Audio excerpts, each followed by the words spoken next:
सवाल पब्लिका के special edition में आगे बढ़ते हैं। 3 राज्यों में चुनाव प्रचार थम गया है। 9 अप्रैल को उम्मीदवारों की किस्मत ईवीएम में लॉक होने वाली है। असम में वोटिंग से ठीक पहले लड़ाई पर्सनल हो गई है। बंगाल में एसआईआर की फाइनल लिस्ट आने के बाद मामला ममता खेमे में हड़कंप से जुड़ा हुआ है। यूपी में ल्यारी राज बनाम धुरंधर व सीएम वाले पोस्टर पर सियासत हो रही है। इसी बीच आज संघ प्रमुख मोहन भागवत और यूपी के सीएम मथुरा में। क्या मोहन भागवत सीएम योगी के लिए कोई बड़ा मैसेज देकर गए? क्या इन चुनावों में नरेंद्र मोदी बहुत बड़ा सरप्राइज देने वाले हैं? असम बंगाल टू यूपी सियासी गलियारे में आखिर चल क्या रहा, देखिए हमारी ये स्पेशल रिपोर्ट।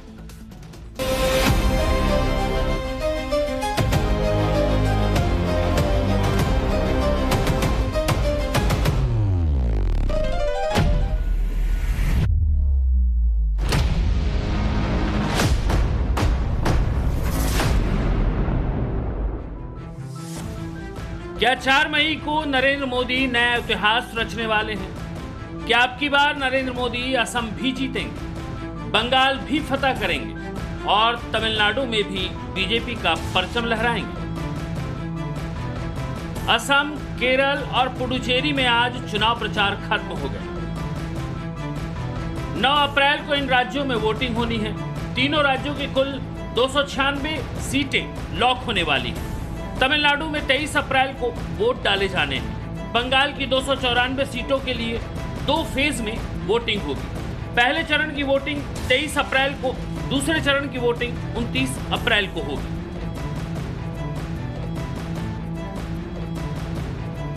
जैसे जैसे चुनाव का समय करीब आ रहा है, वैसे ही हर सियासी पार्टी की हार्ट बीट तेज हो रही है। चुनावी पंडित दावा कर रहे हैं कि इन चुनावों में प्रधानमंत्री नरेंद्र मोदी एक बड़ा सरप्राइज देने वाले हैं और उसके बाद बारी यूपी की होगी। अगले साल यूपी में विधानसभा चुनाव होने हैं। जल्द ही यूपी में नरेंद्र मोदी और योगी आदित्यनाथ के साथ संघ प्रमुख मोहन भागवत क्या समीकरण बनाने वाले हैं, किन मुद्दों पर 27 में यूपी की जीत का कैलकुलेशन करना है, उसकी बात भी आगे करेंगे। लेकिन उससे पहले यूपी की सियासी राजनीति में घूम रहे इस पोस्टर को देख लीजिए। यूथ अगेंस्ट माफिया नाम के संगठन ने लखनऊ और अमेठी सहित राज्य के करीब 10 जिलों में बड़े बड़े होर्डिंग लगाए हैं। इन होर्डिंग के माध्यम से पूर्व मुख्यमंत्री अखिलेश यादव और वर्तमान सीएम योगी आदित्यनाथ के कार्यकाल की तुलना की गई है।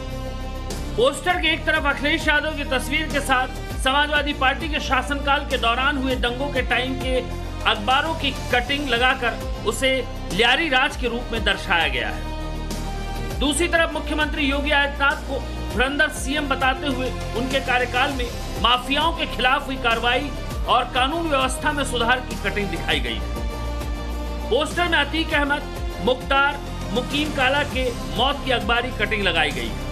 पोस्टर के जरिए जनता से सीधे सवाल पूछा गया है कि आपको क्या चाहिए, अखिलेश का ल्यारी राज या धुरंधर सीएम योगी? ये पोस्टर लखनऊ, मलिहाबाद, सीतापुर, हरदोई, जौनपुर, बाराबंकी, आजमगढ़, नोएडा, प्रतापगढ़, अमेठी और गोंडा में लगे हुए हैं। यूपी की सियासत में इस पोस्टर के आने के बाद से प्रदेश की कानून व्यवस्था और आगामी विधानसभा चुनाव को लेकर बहस तेज हो गई है। समाजवादी पार्टी सीधे पीएमओ तक पर सवाल उठा रही है। ल्यारी राज पे अगर सबसे बड़ा कंट्रोल किसी का था तो पाकिस्तान की खुफिया एजेंसी आईएसआई का था। मैं जानना चाहता हूं कि किस सरकार ने आईएसआई को जो अटैक हुआ था भारत में और उस पठानकोट के अटैक के बाद वहां पर कैसे चीजों को दिखाने बताने के लिए उस एजेंसी को यहाँ बुलाया था और उससे उनके क्या ताल्लुकात हैं। आजकल नई एक लेखिका आई हैं, पत्रकार हैं, और वो आरोप जो लगाती हैं कि उन्हें कभी कभी लगता है कि पीएमओ पाकिस्तान की खुफिया एजेंसी चला रही है। दुर्भाग्यपूर्ण है, ऐसे आरोप भारत की किसी भी सरकार पर नहीं लगे हैं। पोस्टर जिसने भी लगाए, लेकिन सियासी घमासान के बीच बीजेपी समाजवादी पार्टी पर हमला बोल रही है और उनके राज की याद दिला रही है। बीजेपी का कहना है कि योगी के सुशासन के सामने समाजवादी पार्टी का पीडीए कहीं भी नहीं टिक पाएगा। ये पोस्टरबाजी से मुझे नहीं पता, लेकिन ये सच्चाई है कि समाजवादी पार्टी गुंडे माफियाओं की पोषक तत्व तो हमेशा रही है। खुद देख रही है 17 से पूर्व का उत्तर प्रदेश और 17 के बाद का उत्तर प्रदेश, चाहे वो कानून व्यवस्था की दृष्टि से देखें, डेवलपमेंट की दृष्टि से देखें, जन कल्याणकारी और लोक कल्याणकारी योजनाओं के मार्फत देखें, किसी भी स्वरूप में तुलनात्मक जब अध्ययन जनता करेगी तो कहीं कोसों दूर आसपास भी समाजवादी पार्टी का पीडीए नहीं टिकेगा। सपा की गवर्नमेंट रही है, 1000 से भी ज्यादा दंगे हुए और 1200 जन की हानि हुई। माफिया गुंडा अपराधी खुला छुट्टा सांड की तरह घूमते थे। तो अब जो वर्तमान योगी जी का शासन है, 9 साल में कहीं कोई दंगा नहीं हुआ, नहीं कर्फ्यू हुआ। लोग प्रयास किए कि बहराइच में दंगा हो जाए, संभल दंगा हो जाए, अलीगढ़ दंगा हो जाए, मेरठ दंगा हो जाए, लेकिन कानून का राज है, कानून उसको गंभीरता से लेकर के दंगा नहीं होने दिया। तो उसी बात को योगी जी लोग कह रहे हैं कि भाई योगी जी का चाहिए कि लात खाने वाला चाहिए सरकार। कल ही चुनाव प्रचार के दौरान प्रधानमंत्री नरेंद्र मोदी ने धुरंधर फिल्म का जिक्र कर विरोधियों पर हमला बोला, तो ममता बनर्जी भी कह रही हैं बंगाल में धुरंधर खेला हो। झूठ बोलने में माहिर है। केरलम फाइल्स आई फिल्म तो भी बोलने लगे सब झूठ है। कश्मीर फाइल आई तो बोलने लगे सब झूठ है। धुरंधर फिल्म आई तो बोलने लगे झूठ है। कुछ भी करो बता देना, झूठ फैला देना। इन दिनों एफसीआरए को लेकर के भी ऐसा ही झूठ फैलाया जा रहा है। এর চক্রান্তের খেলা বুঝে নেব, খেলা হবে দুরন্ত খেলা, দুর্দান্ত খেলা। বিজেপিকে শূন্য করে দিন, বাংলাকে পূর্ণ করে দিন। বাংলাকে টার্গেট করলে আমরা আগামী দিন দিল্লিকে টার্গেট করব। আর বলি ও মোটা ভাই, যতই চক্রান্ত করো ভাই, জেনে রেখো তোমার মুখ দেখবে আর ভোট কাটবে, তোমার মুখ দেখবে আর ভোট কাটবে, তোমার মুখ দেখবে আর ভোट काटবে। जब फिल्म धुरंधर पार्ट 2 रिलीज हुई तब भी अतीक अहमद को लेकर यूपी की सियासत में भूचाल आ गया था। समाजवादी पार्टी से निष्कासित विधायक पूजा पाल ने भी तब यूपी के सीएम योगी आदित्यनाथ को धुरंधर सीएम कहा और अखिलेश पर माफियाओं को संरक्षण देने का आरोप लगाया। योगी आदित्यनाथ जी उत्तर प्रदेश के एक धुरंधर मुख्यमंत्री हैं और जिन्होंने अतीक और मुख्तार जैसे माफियाओं के साम्राज्य का अंत किया है। एक फिल्म ने समाजवादी पार्टी और अतीक अहमद के बीच के संबंधों के सच्चाई को उजागर कर दिया है। अतीक अहमद सपा के संरक्षण में रह करके एक दीमक की तरह देश को भीतर से खोखला कर रहा था। यूपी में अगले साल चुनाव है, लिहाजा ऐसे मुद्दों और पोस्टरों पर सियासत शुरू हो चुकी है, आगे भी होती रहेगी। लेकिन यूपी के सीएम योगी आदित्यनाथ का मैसेज लाउड एंड क्लियर है कि वो यूपी की धरती में गुंडों और माफियाओं को पनपने नहीं देंगे। हमने तय किया है कि जीरो टॉलरेंस की नीति इन पे लगातार बनी रहेगी। किसी भी गुंडे को और किसी भी माफिया को उत्तर प्रदेश की धरती में पनपने नहीं देंगे और अगर उसने पनपने का दुस्साहस किया तो उसकी जहां जगह होगी वहां उसको जरूर पहुंचाएंगे। यूपी में पोस्टर पर सियासत हो रही है तो बैटल ऑफ बंगाल में एसआईआर को लेकर बवाल मचा हुआ है। चुनाव आयोग ने एसआईआर प्रक्रिया के बाद करीब 90 लाख वोटर के नाम हटा दिए हैं।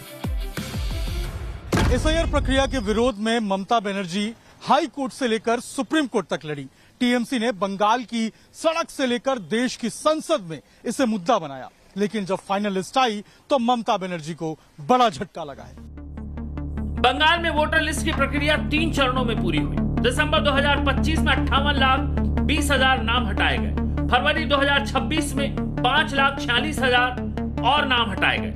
अब अप्रैल 2026 में न्यायिक अधिकारियों के हस्तक्षेप के बाद 27 लाख नाम हटाने का फैसला लिया है। हालांकि डेटा और तकनीकी गड़बड़ियों के चलते करीब 60 लाख लोगों को जांच के दायरे में रखा गया है, जिसमें 59,84,000 का निपटारा कर दिया गया है, जिसके बाद 32,68,000 लोगों के नाम फिर से जोड़े गए हैं और अपात्र पाए गए 27,16,000 लोगों के नाम काटे गए। साउथ बंगाल में ममता बनर्जी की पकड़ मजबूत मानी जाती है, लेकिन साउथ बंगाल के अलावा वो इलाके जहां ममता बनर्जी का प्रभाव है वहां भी एसआईआर के नाम कटे हैं। मुर्शिदाबाद में सबसे ज्यादा 4,55,137 नाम हटाए गए हैं। इसके बाद उत्तर 24 परगना में 3,25,666, मालदा में 2,39,375, दक्षिण 24 परगना में 2,22,929 और पूर्वी वर्धमान में 2,09,805 मतदाताओं के नाम सूची से हटाए गए हैं। खुद ममता बनर्जी की सीट भवानीपुर से भी 40,000 लोगों के नाम काटे गए। একটা জিনিস আপনাদের বলি, সুপ্রিম কোর্টে আমি নিজে দাঁড়িয়েছিলাম বলে সুপ্রিম কোর্টের নির্দেশ অনুযায়ী যে লিস্ট কালকে বেরিয়েছে 32 লক্ষ লোকের নাম 60 লক্ষের মধ্যে অলরেডি উঠে গেছে। আর বাদ বাকিটাও আমরা চেষ্টা করব, ট্রিব্যুনালে আমরা চেষ্টা করব, চিন্তা করবেন না। অনেক নাম বাদ গেছে, মুর্শিদাবাদে, মালদাতে, দক্ষিণ 24 পরগনায়, বাগদায় মতুয়াদের নাম বাদ দিয়েছে। এমনকি আমার ভবানীপুর কেন্দ্রেও 40,000 নাম কেটে দিয়েছিল। এখন দেখতে হবে কতটা তুলেছে আর কতটা আবার বাদ দিয়েছে। पश्चिम बंगाल में एक तरफ बीजेपी है तो दूसरी तरफ ममता बनर्जी की टेंशन ओवैसी और हुमायूं कबीर ने बढ़ा रखी है। मुर्शिदाबाद जैसे मुस्लिम बहुल इलाके में ओवैसी और हुमायूं कबीर ने ममता के कोर वोट बैंक में सेंध लगा रखी है। हालांकि बांग्लादेश बॉर्डर से सटे गांव के लोग ममता के फेवर में नजर आ रहे हैं। इन इलाकों में क्या है माहौल, जरा सुनिए। टाइम्स नाउ भारत इस वक्त पहुंच चुका है भारत बांग्लादेश के बॉर्डर पे और ये भारत का आखिरी गांव है। कोनाघाटा इस गांव का नाम है और यहाँ पर तमाम लोग मौजूद हैं। क्या है इनकी राय इस चुनाव को लेकर, ये क्या सोचते हैं, किसका माहौल आप लोग को लग रहा है ज्यादा अच्छा है? यहाँ का तो माहौल ज्यादा अच्छा लग रहा है ममता का है, बस ये टीएमसी का अच्छा लग रहा है, बस यही टीएमसी का चल रहा है। टीएमसी का चल रहा है। बंगाल से दीदी है तो ভালো होता है यार के। हाँ, दूसरी तरफ बंगाल और बंगालियों के नाम पर ममता बनर्जी बीजेपी पर डराने और धमकाने के आरोप लगा रही है। তৃণমূলকে ভোট না দিলে এই বিজেপি শয়তানরা বাংলাটাকে দখল করবে আর মুর্শিদাবাদকে দখল করবে, মালদাকে দখল করবে, উত্তরবঙ্গকে দখল করে বাংলা থেকে বাদ দিয়ে দেবে। নানা রকম চক্রান্ত ষড়যন্ত্র চলছে। चुनाव से ठीक पहले असम की लड़ाई तो राजनीतिक से ज्यादा व्यक्तिगत होती जा रही है। असम के सीएम हिमंता बिस्वा शर्मा की पत्नी रिंकी भुइया शर्मा के खिलाफ कांग्रेस के प्रवक्ता पवन खेड़ा ने कई गंभीर आरोप लगाए। पवन खेड़ा ने रिंकी भुइया शर्मा पर 3 विदेशी पासपोर्ट रखने का आरोप लगाया। साथ ही दावा किया कि उनके पास विदेश में संपत्ति और उन्होंने सेल कंपनी में करोड़ों रुपए इन्वेस्ट कर रखे। इन्हीं आरोपों के बाद हिमंता बिस्वा शर्मा और उनकी पत्नी ने न सिर्फ आरोपों के जवाब दिए बल्कि पवन खेड़ा के खिलाफ एफआईआर दर्ज कर दी।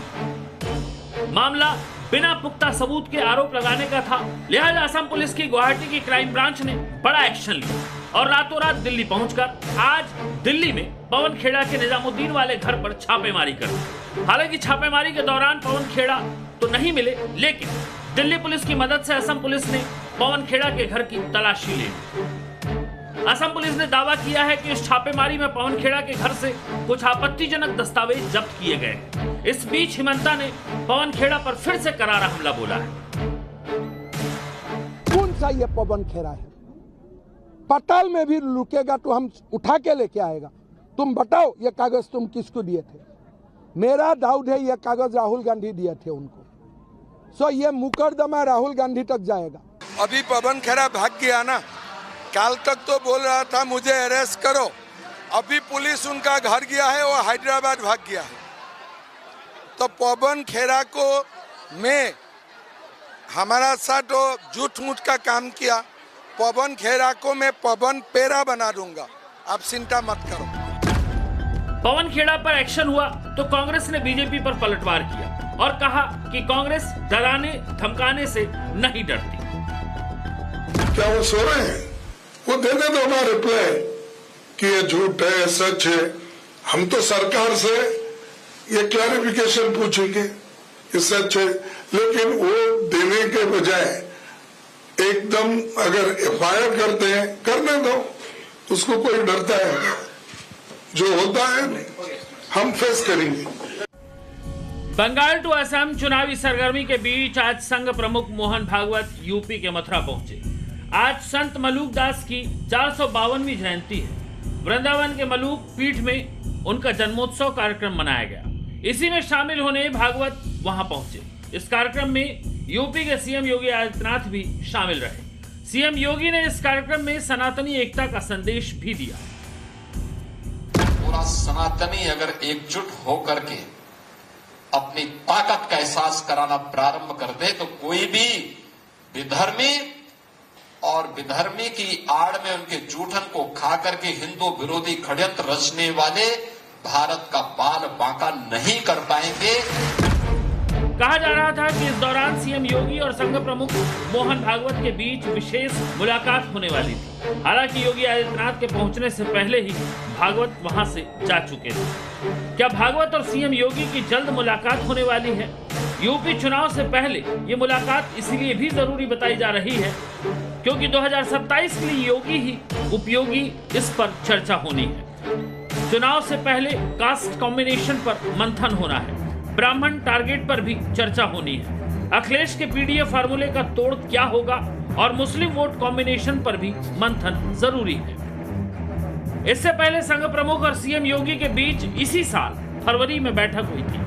अगर बीजेपी को लगातार तीसरी बार यूपी फतह करना है तो स्वयंसेवकों को साधना होगा, आरएसएस के साथ बेहतर तालमेल बैठाना होगा। अब देखना होगा कि 26 के लिटमस टेस्ट और फिर यूपी विधानसभा चुनाव में मोदी, योगी और संघ प्रमुख का तालमेल और रणनीति क्या बीजेपी को हर मोर्चे पर जीत